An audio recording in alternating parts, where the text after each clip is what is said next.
vous allez voir, vous allez vous régaler. On va parler des burgers, hein. Un burger à la française, mais tout ça, ça se mérite. Voilà, ça se met en scène.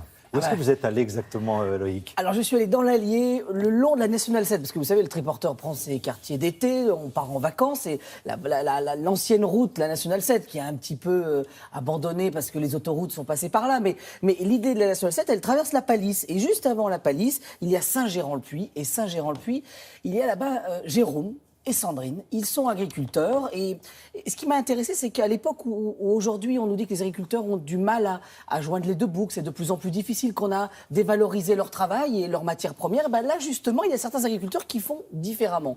Et Jérôme et Sandrine, ils font différemment, c'est-à-dire qu'ils produisaient de la céréale, ils élevaient du charolais, des viandes charolaises, de la race charolaise, et l'idée en fait c'est qu'ils se sont dit, bah, on a des steaks hachés, on a de la farine, enfin du blé, on pourrait en faire de la farine, ensuite du pain, et on pourrait faire des burgers.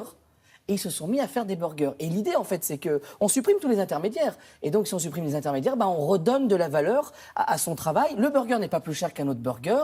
Il est 100% auvergnat. Même la boîte est fabriquée en Auvergne. Alors, nous, on a pris le triporteur et nous y sommes allés. Et comme c'était le début de saison, on s'est un petit peu amusé sur la Nationale 7. Regardez.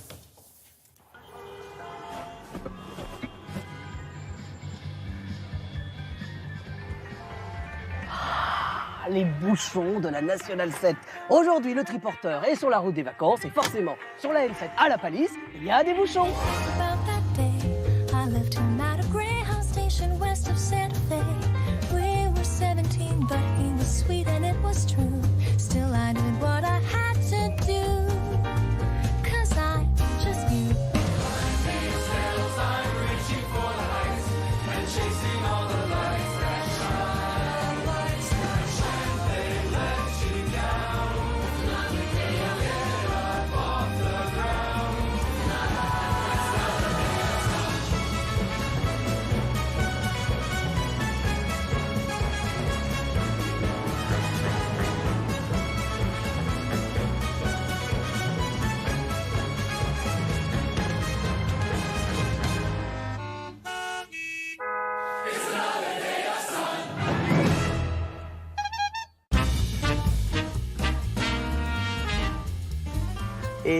Et alors là, après ces petits pas de danse, on va parler cuisine et rencontre avec un agriculteur pas comme les autres, au milieu du bouchon, comme ça, sur la N7. Vous faites du blé, ça jusqu'à là, normal, éleveur de charolais. Voilà. Et puis tout au bout de la file, il y a des burgers. C'est ça. On maîtrise toute la filière, voilà. Donc les différents corps de métier.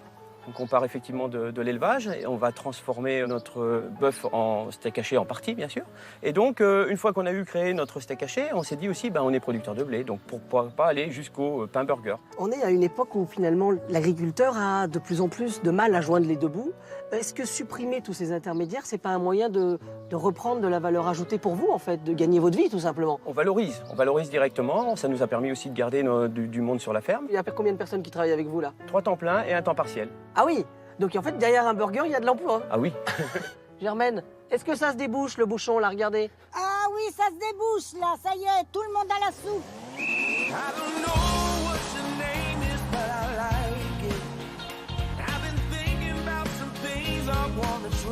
Là, Sandrine nous a rejoint. C'est une histoire de couple, en fait, cette exploitation. Oui. Bon, alors la recette.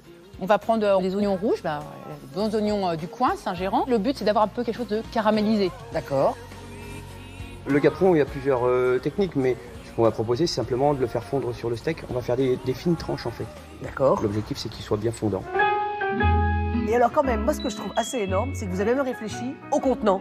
Et oui, le meilleur moyen pour nous, pour conserver le steak, sans rajouter d'additifs, sans Et le avoir commercialiser. Eh bien sûr, c'était en fait de passer par le grand froid. Et donc, dans la boîte, elle est faite, bien sûr, pour avoir à l'intérieur le steak haché surgelé et le pain également. Et même la boîte est faite aussi en Auvergne. Elle est faite en Auvergne, on peut vivre en autarcie.